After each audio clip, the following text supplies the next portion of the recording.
I don't know what's going to happen, but I'm willing to work as hard as I can. There is no past, there's no future, there's just this moment right here. If I did that, if I can get through that, like, come at me. Changing how I saw myself, like as a man, not just as an athlete. It's okay that I struggle.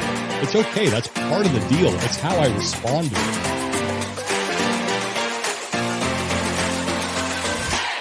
Okay, welcome to episode 1 of this 3-part series for coaches working on you and your mindset. And like Rachel and I have been discussing this previously, and we've kind of worked with so many athletes in the past and so many coaches in the past, and we see this problem with coaches time and time again, that we want to help others, we want to kind of encourage others to get to their new levels, but our own mindset stands in the way as coaches. Like I've been there.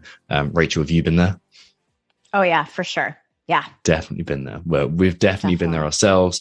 I've personally really struggled with burnout, which is something we're going to touch on. I've definitely lost the love of training too, and it's felt like a chore.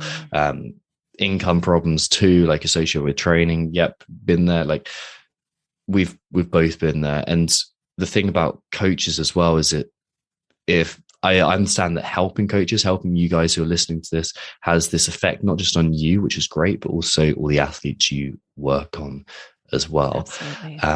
Rachel, I know I've just covered a lot of ground there, but why is this meaningful to you? Why is helping coaches important? You know, it's like you said, there's a trickle-down effect. If more coaches are working and training at their mindset, then more athletes will be better served. And coaching is, to me, one of the most important professions, whether it's a physical, athletic coach or a mindset coach. Our job is to allow people to live their most fulfilling lives. And when we do that, that has a trickle-down effect into the rest of their life and the people that they know. So there's this interconnectedness to coaching that makes working with coaches really important to me. And as you said, I was a coach who really struggled with mindset, and working at mindset made me a better CrossFit coach. So that's really my hope for today.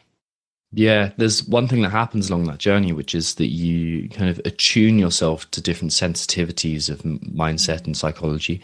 And in doing that, you can pick up on more subtle cues from your athletes as well. And you get this connection. You start to, it's like the Matrix scene where you start to see reality as it is. You're like, oh, this is how people are actually feeling. Like they're just feeling like me. I get this connection to them now. They understand me. And I don't know about you, but what I found is one of the things that I struggled with, actually, I don't think you've probably got this quite to the same degree as I do. But like I struggle to connect with athletes and to kind of really have them kind of get me, and I get them. And a lot of it was because I was turning away from my own sensitivities, my own mindset. And what I needed to do was tune into that.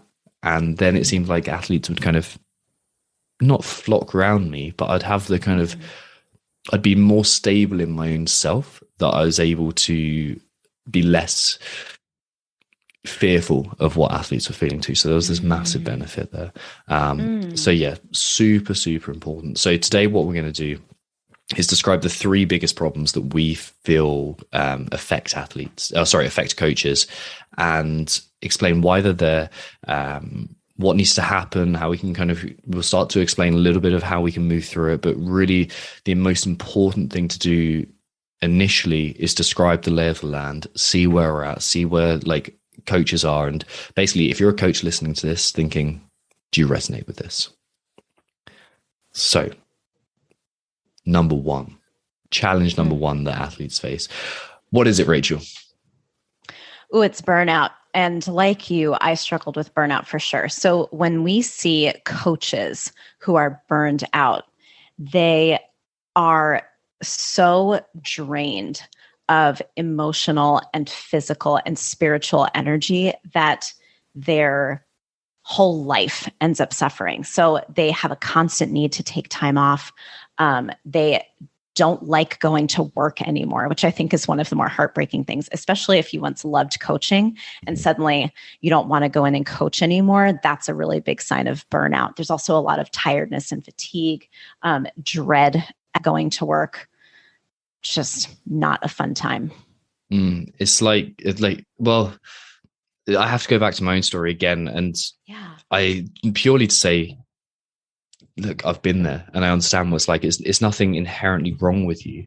It's just something that you're feeling at the time, and we can work through it with the right tools. And I remember cycling to a personal training client one day, actually, and just thinking, I do not want to be doing this. And obviously, because I live in England, it was raining, or lived in England at that point. It was raining and it was miserable. And like, I was like, I don't want to be doing this. It's so not worth it. It once was like, why am I doing this? And I just felt exhausted. Like, I just felt like, just give me a few days off, like give me a holiday, like something, just like, because you're just, as a coach, you're constantly giving. You're constantly like, energetically, technically, you're giving, whether it's cues or whether it is emotional connection to people. You're just constantly opened out to other people. And that can definitely create burnout, especially if you're not the kind of the ever going extrovert that a lot of coaches, or a lot of the coaches that are highlighted often are. Absolutely. Yeah. Some of the best coaches are introverts, but we have to learn how to manage our energy properly. Yeah, exactly right. And that's exactly. And that is one of the things that leads into burnout as well, because we think as an introvert that we have to be an extrovert, because those are usually the ones that are on social media, for example. Those are the ones that we see at, for the most part, at level 1 seminars, for example, like kind of big extrovert. I don't know, like most people, but I remember mine as big extroversion everywhere, and feeling like as an introvert, I kind of stood out a bit. So mimicking that wasn't the right strategy. Learning about my own mentality definitely was. Why do you think that coaches get burnt out, Rachel? You know, it often stems from saying yes to every opportunity rather than only yes to the opportunities that are serving either growth or areas that a coach wants to develop. So if we say yes to everything, we're going to have too much on our plates. We have to be really discerning. And that's essentially people pleasing. An athlete asks like, hey, can I work with you on this? Another athlete asks, can I work with you on this? And suddenly you don't have any time left for yourself to recharge, because it is a big emotional energy investment to coach classes and to do personal training. So that lack of alignment and honestly, inauthenticity and a lack of boundary setting is a reason that burnout occurs. There can also be belief systems around not being good enough, and so always needing to say yes. And there's only one way to coach. So like you were saying, Tom, I always have to be like on and like in this extroverted state, which is not natural to me. And so it's actually even more energy expenditure. Yeah, I recently posted about that in an Instagram post about leaning into your authenticity. It's like there's only one version of you. And even from like a business perspective in your coaching finances, which we'll get into later, like if you are constantly trying to compete with other people, you're never going to win. There's always going to be someone who can like out model the kind of the perfect, in air quotes, coach that you can. There's no one that can out you like you've got the ultimate advantage in being you, and that will lead you down your own path, your own journey, and bring athletes towards you who really identify with you, or who really identify with your previous challenges, or respect your skill set that only you can develop because you're interested in that. And that's really like where you've got to go. There is like, okay, authentically, who are you? Can we get your actions aligned to that? Because otherwise you are going to feel like you're pretending to be somewhere else the whole time. And that is going to result in that kind of no emotional energy, always fatigued, essentially burnout. It's unsustainable to try and be someone else the whole time. Yes. It's so true. Yeah. There's this element of people pleasing, which I think is worth drawing out that you mentioned just then as well. It's like, Yeah. if we don't know our own vision, if we don't really know what makes us tick as an individual, then we're going to go around saying yes because we value other people's opinion more than we do. And we can look to external authority rather than trusting our own internal authority, which again, if you're constantly running around like thinking, oh, am I right? Am I not right? Is this person right? Is like, you're going to get burnt out again because you're never trusting yourself and you've never got that stable center to you. Yes, 100%. You're going to be pulled in every direction if you don't have your own inner magnet. That's going to be that's my metaphor today. Yeah. Yeah. It's like a stable part of you, that stable part of you that is just solid and unmoving. Otherwise you're flitting about everywhere, like trying to fulfill other people's needs as opposed to your own needs. And therefore naturally they don't see how tired you are because they're tired yourself. So it's going to feed into your burnout. Yeah. If we don't get a hold of this, if we don't do something about it, we end up quitting coaching essentially. Like this is something that I've seen, like you must have seen it as well, Rachel, like good coaches, people that you kind of, actually it happened when I went away to Canada and came back to the UK like 2.5 years later.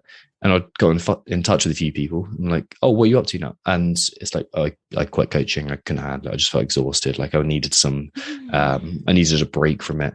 And it's really sad to see because these weren't poor coaches. In fact, they're some of the better coaches that I knew, but they just seem to go, you know what, screw it. I'm done with this. And you could tell from speaking to them that it wasn't what they wanted.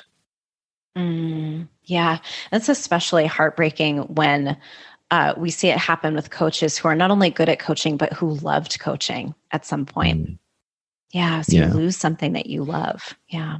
Yeah, that's the common pattern. You like start coaching, you absolutely love it. You get your level 1, you get your first few sessions that you're covering at another box, and you're like, you suddenly transition from just an athlete to an athlete and a coach, and you kind of start to like say, oh, you're picking up all these new skills, exciting coaching all these new people, and somewhere along the road you realize you're trying to be something that you're not, or you are in this world of like, I've got to sacrifice and give everything in order to get where I want to get to. And I can never take time for myself or something along those, or you end up saying yes, yes, yes, yes, yes, instead of like, no, like this is about me.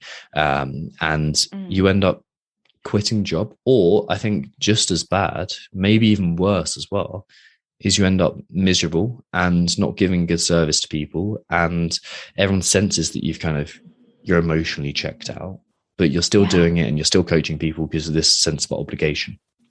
Yeah. And then you create that cycle of, I don't like doing this, I'm doing it. People are not responding to me. I'm not responding to me. It's just that like vicious cycle of misery. Yeah. Exactly right. Yeah, a vicious cycle of misery. No one wants that from their coach. That's not the vibe that I want. When I turn up to a 6 a.m. session, I do not want a vicious cycle of misery.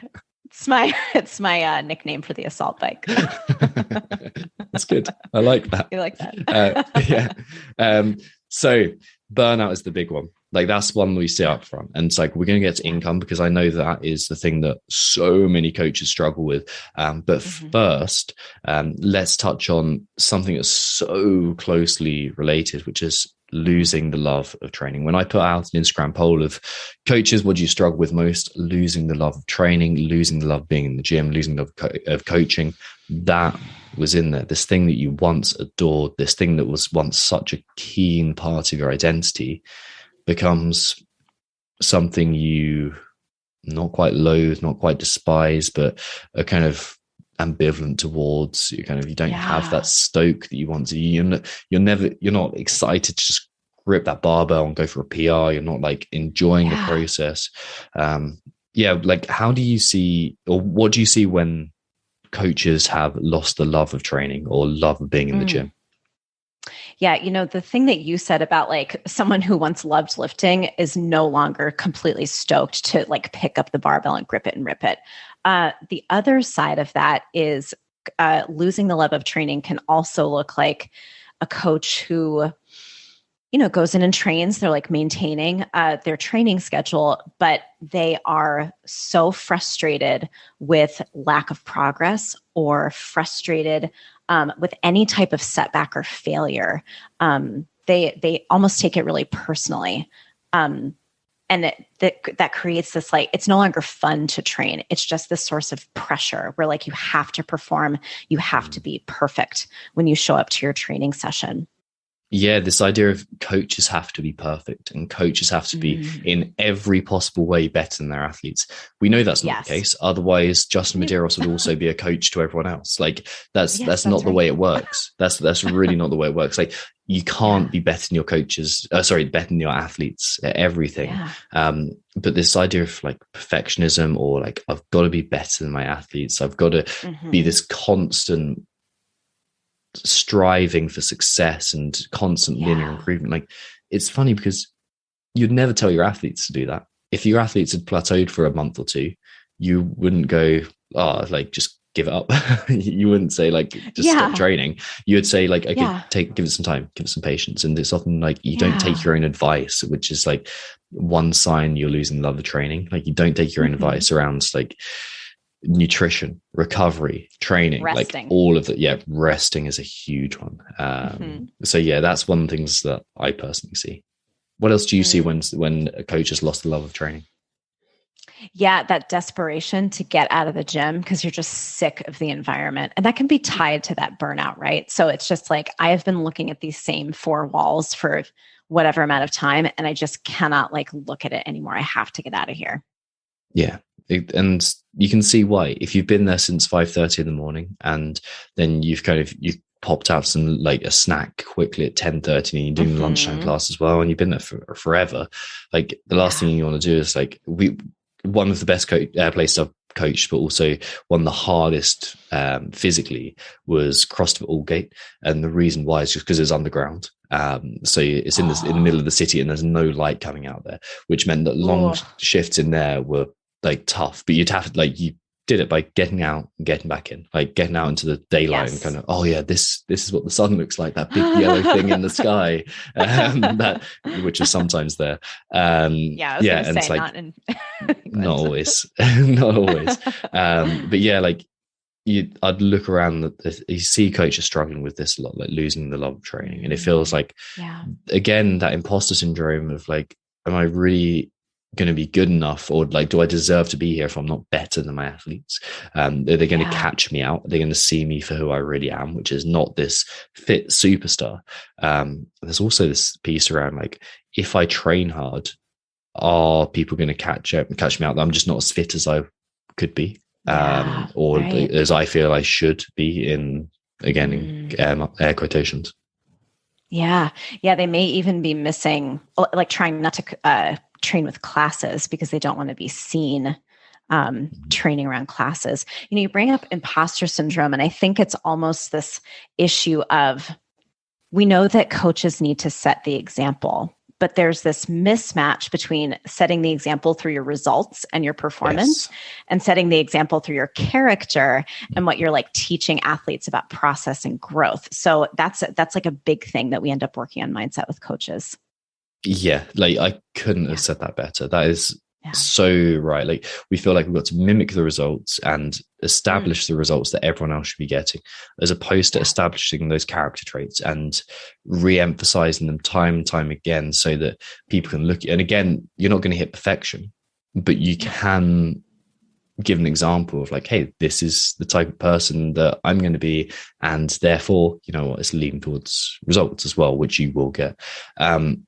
Losing the love of training, I think, is also created through this toxic productivity piece of like, I'm constantly giving, I'm constantly kind of mimicking this, or not mimicking, I'm constantly putting this effort out, but I'm not taking the time to solidify myself and relax and recover and rest, all those things that we know we should be doing. It's like that constant productivity, this idea that you get up at, again, very early for coaching, go to bed very late, and in between those hours you are effective, producing, like from when you're coaching classes, that's constant time where you're like giving out energy, and then you kind of finish, and then it's you do some admin to catch up with some income again for the next piece. Like we're going to talk about that, but like, okay, I'm going to do some admin or some cleaning in the gym to make up some more, and then I'm going to do my social media stuff, and then it's lunchtime classes, or I've got a few PT clients in between, and then I'll quickly go out and grab some food, and then you're back into the evening classes, and it's just this. Yeah, it's hard work, and this idea that I've got to be productive. If I'm not productive, it shows that I'm not good enough, is something that coaches struggle with.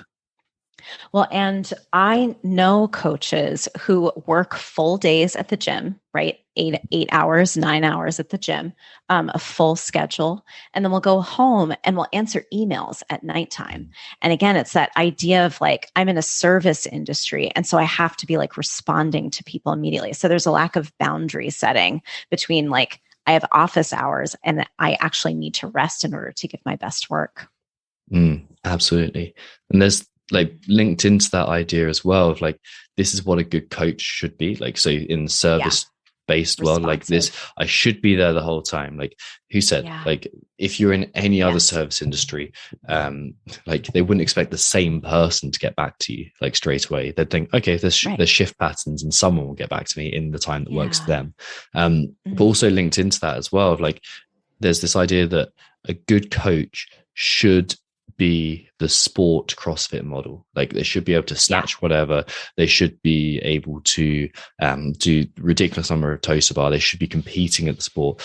But if that's not what is authentically and individually salient and important to you, then it's not going to drive you. It's not going to be exciting to you because it's not resonating with that fundamental part of you, and therefore you will lose the love of training. Like you will lose that excitement, that enjoyment. Yes, absolutely. Because you're seeking an extrinsic external reward, this like fitting in idea, versus embracing the process and being intrinsically rewarded by something that you just love to do for the sake of doing it. Yeah. My coaching went through a sketchy patch where I was coaching all right. I think I was enjoying it. And then I started to lose the love of training and started to this grind. And at that point, I started Brazilian Jiu-Jitsu. And having a different interest in training was enough to take my mind off CrossFit for a few hours a day. And it was enough to invigorate my interest in movement again. And it gave me this kind of interest in, this is me, this is exciting, I'm doing this just for myself. I'm not thinking about how am I going to transfer this to when I coach people. I'm just thinking about like the next move or the next piece that I'm practicing, and that in turn made me a happier coach. It made me a more effective coach, and it made me a coach that had a bit more energy to give as well.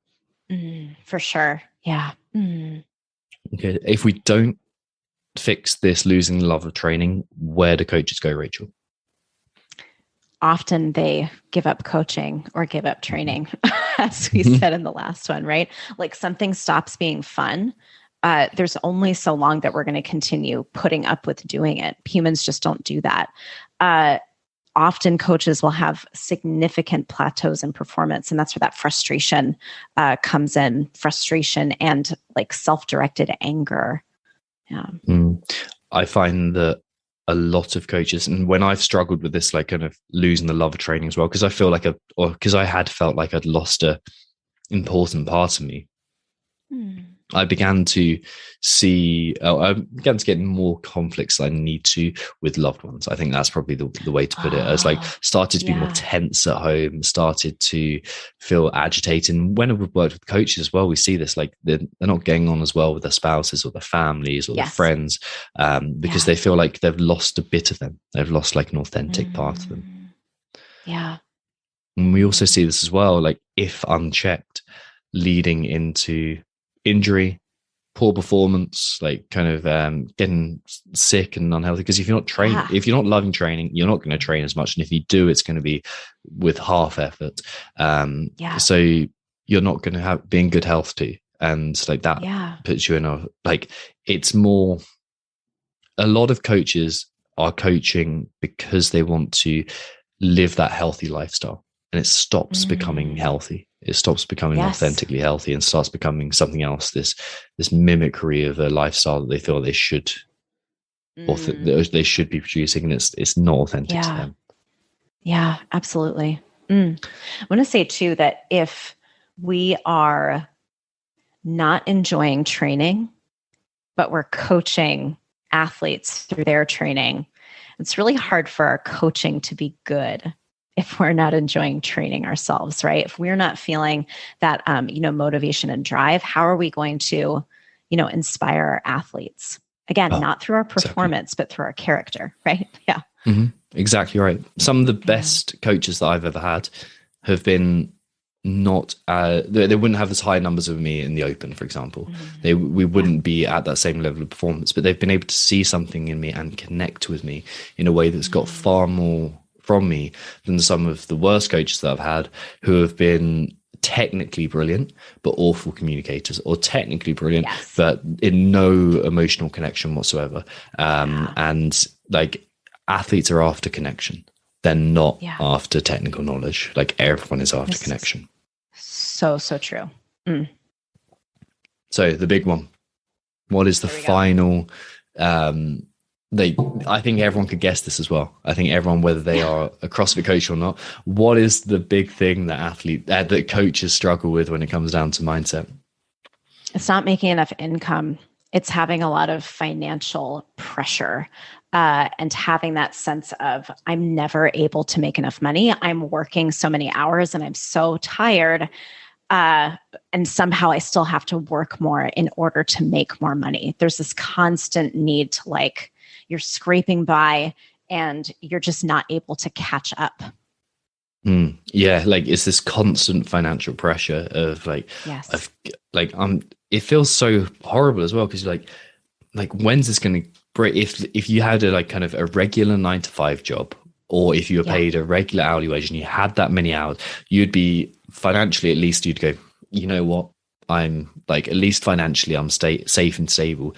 But with coaching, there's always that those highs and lows that come along with that. And some of it's always linked to, I'm not going to profess that mindset is the only thing that holds people back in terms of income. There's logistical elements too. Some coaches and some head coaches and some affiliate owners can only pay a certain amount. Some, depending on where you live geographically, you can only charge a certain amount.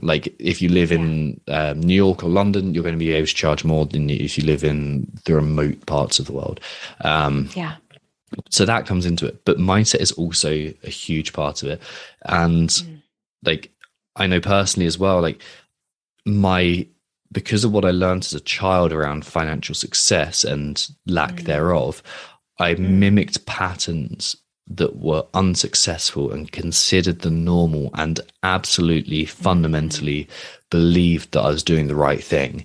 And then I've looked back and gone, hey, you know what? Actually, I was making so many mistakes there because of the belief that I had.